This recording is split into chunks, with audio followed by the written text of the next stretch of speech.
शिला अब ठूलो भइसकेको छ। बाजेको मृत्युपछि बोजू एक्लै हुनुभएको थियो। बोजूले बाजेको मृत्युको दुःख सहन नसकेर बोजू धेरै बिरामी हुनुभयो र पछि बोजू पनि यो संसारलाई छाडेर टाढा बाजेसँगै जानुभयो। केही वर्षपछि शिलाको बुवा आमा पनि एक कार दुर्घटनामा परि ज्यान गुमाउन पुग्यो। त्यसपछि शिला एक्लै भयो। तर पनि शिलाले आफ्नो घरको जिम्मेवारी राम्रोसँग निभाउन थाल्यो। तर आज पनि शिला सानो सानो कुरामा आफ्नो परिवारलाई सम्झने गर्छ। शिलासँग अब सबै थोक छ, तर उसको परिवार उसको साथमा छैनन्। न त कोही कराउने रिसाउने वाला छ, न त कोही खुसीको बेला रमाउने मान्छे छ। शिला एक्लो छ। सबै थोक भएर पनि उसको मन कहिले खुसी हुन सकेन। यसै कारण शिला धेरै सन्की स्वभावको भइसकेको थियो र उसलाई आफ्नो सम्पत्तिको घमण्ड पनि धेरै चढिसकेको थियो। यो सब कुरा रामलाई थाहा थियो, तर पनि राम शिलालाई मनमा नै माया गर्ने गर्थ्यो। तर कहिलेकाहीँ रामले मनमा नै सोच्ने गर्थ्यो, म एक मामुली ड्राइभर, के यो सब कुरा सम्भव होला र अनि यो सब कुरा म शिलालाई कसरी भनौँ? तर एक दिन शिला रामसँग आफ्नो घरतिर जाँदै थियो। त्यही बेला रामले शिलालाई भन्यो, शिला म्याडम। शिलाले पनि जवाफ दिइन्, राम भन। रामले भन्यो, मलाई हजुरसँग केही कुरा गर्नु छ। शिलाले भनिन्, के कुरा हो राम? छुट्टी चाहियो कि के हो? रामले जवाफ दियो, होइन। अनि अकमकाउँदै भन्यो, म हजुरलाई केही कुरा सोध्छु, तपाईँ मसँग रिसाउनु त हुँदैन नि? शिलाले भनिन्, भन राम, के कुरा हो त्यस्तो? त्यो बेला रामको निधारमा पसिना आएको थियो। अनि रामले मधुर स्वरमा भन्यो, म्याडम मलाई हजुर धेरै राम्रो लाग्छ। शिला रिसाउँदै रामलाई कराइन्, के तिम्रो दिमाग त ठिक छ? रामले डराउँदै भन्यो, मलाई माफ गरिदिनुहोस् म्याडम, तर यो साँचो कुरा हो, म हजुरलाई धेरै माया गर्छु। यो सब सुनेपछि शिला रिसले आगो भइन् अनि रामलाई चिच्याउँदै भनिन्, चुप लाग, तैले आफ्नो अनुहार ऐनामा हेरेको छस् त? एक साधारण ड्राइभर, अनि तेरो महिनाको जति तलब छ नि त्यो त म एक दिनमा खर्च गर्छु, बुझिस्? तेरो औकात पनि छैन मसँग यस्तो कुरा गर्नलाई गधा। राम शिलाको कुरा सुनेर धेरै नै निराश भयो। शिलाको कुरा बारम्बार रामको कानमा गुन्जिरहेको थियो। राम रिसाएर अब काम छोड्ने निर्णय गर्यो। अनि अर्को दिन रामले सोध्छ, म यो चिठी शिला म्याडमलाई दिन्छु। अनि राम शिलाको कोठामा जान थाल्छ। राम शिलाको कोठामा जाँदै हुन्छ, तब गेस्ट रुमको टेबलमा त्यो शैतानी किताब देख्छ।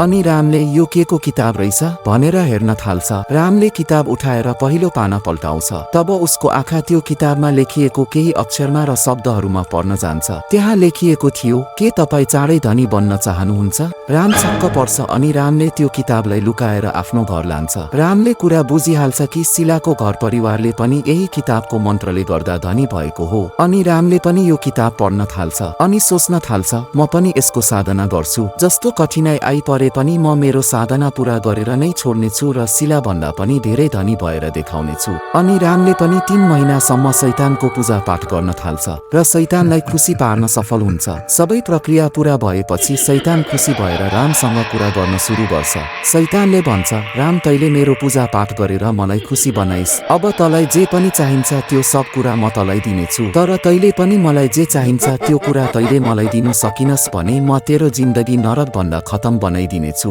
हेर्दा हेर्दै केही महिनापछि रामको आर्थिक अवस्था पनि सुध्रिन थाल्छ र केही वर्षमै धेरै धनी हुन्छ। अनि रामले ठिक शिलाको घरको अगाडि नै ठूलो घर बनाएर बस्न थाल्छ। रामले यो शैतानी किताबको बारेमा अरू कसैलाई पनि थाहा नहोस् भनेर बीचको केही पन्नाहरू च्यातेर फालिदिन्छ। समय यतिकै बित्दै हुन्छ। यतिकैमा शिलाले पनि रामको बारेमा थाहा पाउँछ र उसलाई रामको प्रगति देखेर जलन हुन थाल्छ। शिला अचम्ममा परिरहेकी थिइन् कि कसरी रामसँग यत्रो सम्पत्ति आयो भनेर, त्यही पनि यति छोटो समयमा। अनि शिलाले सोच्न थाल्यो, अब म रामलाई मेरो प्रेम जालमा फसाएर उसको सबै सम्पत्ति मेरो नाममा पारेर हड्प्छु। अनि शिलाले जहिले पनि रामसँग भेट्ने बहाना खोज्न थाल्यो। राम पनि अलि खुसी हुन थालेको थियो किनकि कुनै समयमा रामले पनि शिलालाई माया गरेको थियो। अनि एक दिन मुसलधारे पानी परिरहेको थियो। राम आफ्नो घरमा बसिरहेको थियो। त्यही बेला रामको घरको ढोकाको घन्टी बज्यो। राम यस्तो पानी परेको बेलाको आएछ भनेर ढोका खोल्न गयो। उसले ढोका खोल्न साथ बाहिर शिला उभिरहेको देख्यो। रामले शिलालाई सोध्यो, अरे शिला, तिमी यति राति यत्रो पानी परेको बेला तिमी यहाँ किन आएको? केही काम थियो कि? तिमी त पुरा भिजिसकेको छौ त? शिलाले भनिन्, राम मेरो घरको बिजुली गयो,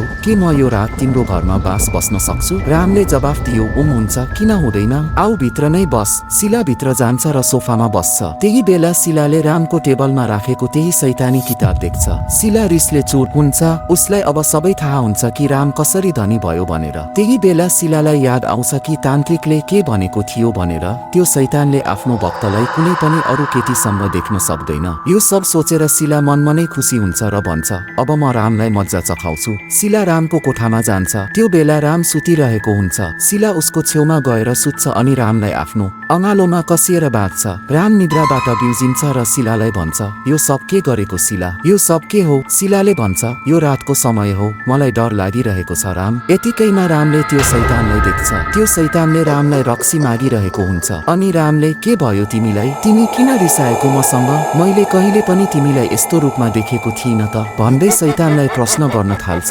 त्यो दिन धेरै ठुलो पानी परिरहेको हुन्छ। थाहा छैन अब रामको साथ के हुन्छ। शिला यस्तैमा शिलाको कानमा कसैले खुसखुसाएको आवाज आउँछ। शिला डरले काँप्न थाल्छ। शिलालाई थाहा नै हुँदैन कि उसको साथमा के हुँदैछ भनेर। शिला सुत्ने कोसिस गर्दै थिइन् तर शिलालाई यस्तो लाग्दै थियो कि कसैले उसलाई हेरिरहेको छ। रातभरि नै यस्तै यस्तै अनुभव शिलालाई भइरहेको थियो। यो सब कुराहरूले गर्दा शिला धेरै डराइरहेको थियो। शिला बारम्बार के हुँदैछ भनेर सोच्ने बुझ्ने कोसिस गर्दै थिइन्। तब एक्कासी शिलाको अगाडि त्यो शैतान प्रकट भयो। शिलाले डराउँदै सोध्यो, तिमी को हौ? उताबाट आवाज आयो, म शैतान हुँ, म भविष्य देख्न सक्छु। शिला, मलाई पहिला नै थाहा थियो कि त रामलाई आफ्नो माया जालमा फसाउन खोज्दैछस् भनेर। अब म तँलाई कुनै पनि हालतमा छाड्ने छैन भन्दै त्यो शैतान जोर जोरले हाँस्न थाल्छ अनि त्यो शैतान शिलाको कानमा जोर जोरले चिच्याउन थाल्छ। बारम्बार चिच्याइरहन्छ त्यो शैतान। यति धेरै चिच्याउँछ कि शिलाले त्यो सब सहन नसकेर आफूलाई पासो लगाई आत्महत्या गर्छ। तर राम भने चाहिँ त्यो शैतानलाई आफ्नो अन्तिम समयसम्म पनि खुसी बनाइ नै राख्छ।